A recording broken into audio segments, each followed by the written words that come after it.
Welcome back to the 11 Alive Streaming Center. I'm Chief Meteorologist Chris Holcomb. You know, it has been a busy week out there weather-wise, where we've had hot weather, we've had heat index values up to around 105 earlier in the week.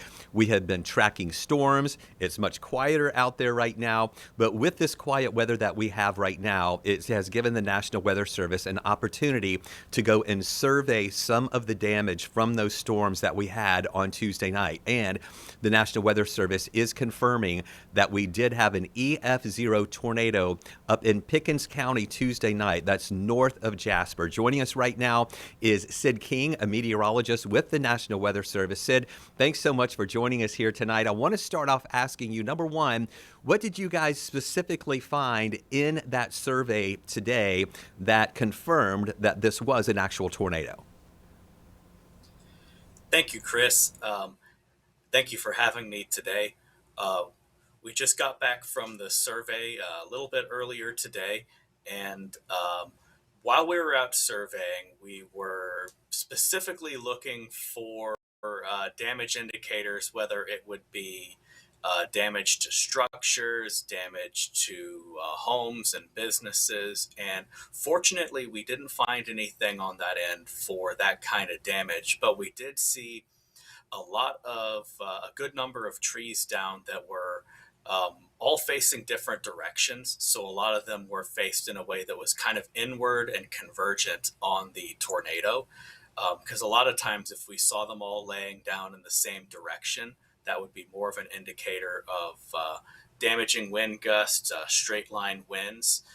While in this case, we actually saw them in a more of a pattern where they're convergent, facing down here and there. And an interesting thing about the survey today is that there is very little damage at the ground, but there is still enough of a circulation to have brought down trees at the higher levels, which therefore then dropped onto the ground and onto different areas. So it looked like in many cases, this tornado actually didn't quite touch the ground in a lot of cases, just kind of skipped along the ground and stayed 20 or 30 feet up in the air. There said, you know, we were covering the storm as it was happening, watching Doppler radar, and a lot of times we get in these tornado warnings that it was Doppler radar indicated, and of course we can't. Sometimes we can confirm on radar, or you guys can confirm sometimes on radar when we see more of a debris signature that it is an actual tornado confirmed on the ground. But this is one of those situations where you had to go and look later. It's interesting to see. A lot of times we talk about how those trees, the direction that those trees are lying. When you're talking about them being a little more convergent, that's just that indicator of rotation being there too. What's also interesting with these surveys that y'all do is that you're not only confirming the tornado, but you're also trying to determine how strong it was. And that's what's so interesting to me about these. I know that you have, you know, a program and stuff on your iPads that y'all are inputting all this information. And it goes as far as, let's say a home was damaged and that home, or there was damage of maybe an outbuilding, which is not a really solid structure. And then let's say you had, you know, a mobile home or something that was damaged. However, next door, a brick house might still be standing. But then if you see a brick home that has been obliterated, those are just the indicators and some of the signals that you guys look at also to determine the strength of the storm, right? And just how strong those winds were. Yes, that is correct. We will use many different indicators when we are indicating how strong a tornado, what kind of damage that it caused. And it's not always a one-to-one relationship. So even if there's damage to a home or a mobile home or some kind of structure, we will still be looking for clues around that site on would there have been anything that caused a failure in the structure. So will there have been a window open or a garage door open that would have caused that the tornado winds could have entered and caused roof damage. So we look for things like that that could cause us to change the wind speed from the baseline threshold of what structure would be damaged by what winds. And we even look for the same thing in this type of thing with trees.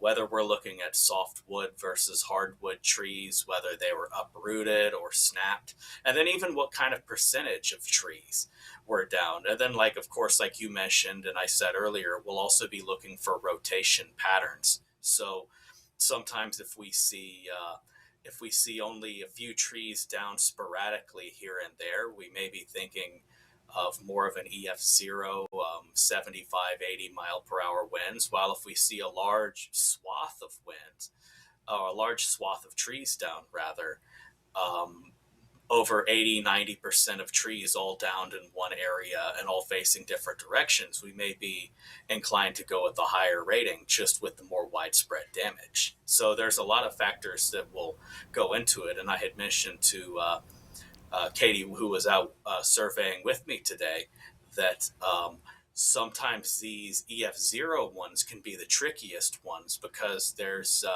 so many factors that we have to look at. What a lot of times when the damage isn't right there and immediately apparent. We have up on screen right now, but even if you can't, you probably have seen it. There were some pictures that were circulating up in Pickens County, up near Jasper, of a cloud with a tree line there. So it was kind of hard to tell if that was particularly touching down. But it's even hard looking at pictures. I mean, even though to the untrained eye, these pictures that we're seeing are like, oh yeah, that's a tornado, right? But then oftentimes it's just a funnel without an actual touchdown. So it's interesting that even a picture wouldn't necessarily confirm an actual tornado. Yes, there are those times where you can have something obscuring the picture, where you may have, for example, in this case, there's so many trees that are obscuring a lowering of the cloud base and likely a wall cloud. And it is possible, even in this photo, that there was either a funnel cloud or a tornado touchdown on it, but it's just difficult to tell with so many trees in the way. But that was definitely co-located with the wall cloud feature that we are seeing when we are seeing the rotation on the radar. So a lot of times people think of severe weather season being those springtime months, March, April, and May. And those are the months when we see our highest number of actual tornadoes that happen here. In the summertime, it usually slows down a little bit, but this is just a good indicator that we also need to be aware that any time of the year, we can have tornadoes here in Georgia. We have had them in the middle of winter in January. We have had them in December. And so it's not just the springtime. We really need to be ready at any time. But what was more interesting to you with this system? And I don't know if we've officially classified it as an MCS. This was a line of storms coming in from Tennessee and North Carolina that came into North Georgia. The interesting thing with this is, though, that all the models were indicating this was going to be weakening as it got closer to Atlanta. But this line did not want to let up. And I attribute that maybe to the intense heat that we had during the day, and it still had that line of storms had a lot to work with as it approached our area. So what are your thoughts on an end of July tornado along with that line of storms? It was an interesting setup for sure that day.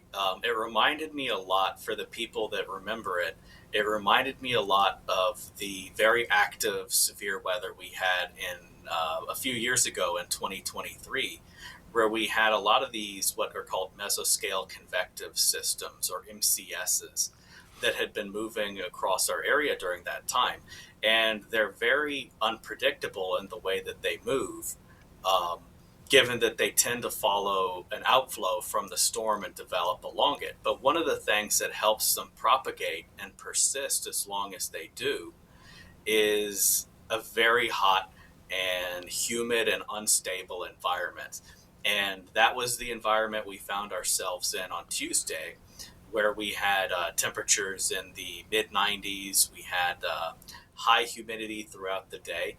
And even after sunset, we still had a good amount of energy and instability for the atmosphere to work with. And that's one of the reasons the storms held on as long as they did. And they also continue to tap into that instability and kind of back build Hmm. across portions of far north Georgia. So it also led to not only our persistent wind threat in that area, it also led to a good amount of flooding up across far north Georgia as well. And that was the other aspect of this system, not just severe weather, but we had so much moisture in the atmosphere. We call it the precipitable water that was available as these storms moved through. And it was the slow motion in those storms that were up a little bit more to the north and west of Pickens, up into those areas, up into parts of Whitfield County, moving down to the south of that as well, into parts of Gordon County as well, where we had all of that heavy rain that was coming down, and in parts of Gilmer County, where we had some pretty amazing amounts of rain there that did cause flash flooding. Correct. We had, especially we had an axis of rain that set up over areas of Gilmer County, Whitfield County, even parts of North Pickens County. But some of those areas saw as much as 2.5, 3 inches of rain an hour over that time. And when you're in mountainous terrain and you have increased runoff and then those high precipitable water values, those can quickly lead to flooding concerns. So um, that is one of those things. It's always important to maintain weather awareness, even if it's in the summer months, even if it's something a little out of the ordinary from our normal summer pop-up storms from this, because even then it can happen. And the that was good on the people up there as well to act quickly when we had flash flood warnings out. The many people in the emergency management community up in that area were also very proactive of getting information to us as well. So that was also that was a big help in helping us get information out to the public too, is all the folks that we work with on the emergency management side as well. And Sid, I know that you depend on that collaboration with the folks with the emergency managers all around North Georgia, Metro Atlanta, and in your area that our National Weather Service office serves. Do I know that people have been giving you other information of damage all around? Do you think that y'all are going to need to go out to do any additional surveys, or do you think this is going to be the main one where that's probably going to be the only tornado that we actually had? This looks like it was probably the most confident we were. I would say this was the most confident we were in a signal, with strong rotation aligning with some of the reports that we got. We do have a couple of locations of interest that we're still waiting to hear back more information from, that are in the far northeastern part of the state. And the reason we're waiting on that is just because there's a lot of those areas that are heavily wooded and difficult to get to. So we are waiting to hear back for either um, local resources or emergency managers in those far northeastern areas, and then ascertain what information we can get, and determine if we're going to need to send another survey.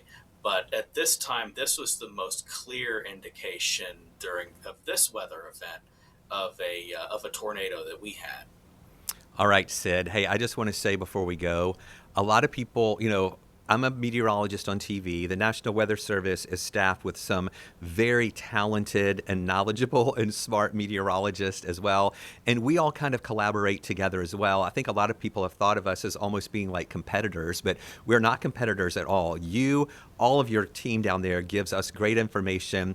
You help us with information and getting that out into the public as well. So thank you for all of your hard work and the entire team there, because I know it was a busy night for you guys on Tuesday night, as well as going out and doing that survey today to confirm what we actually saw there. So Sid King, I appreciate you being here with us tonight. I know we're going to be talking again at one of the conferences that we often see you at and stuff like that. So I know we'll be staying in touch. Yes, I appreciate that, and I echo that as well. We rely on you guys as well for the information. There's many times we get information from all of our TV meteorologists around the area, like you and many of the other stations.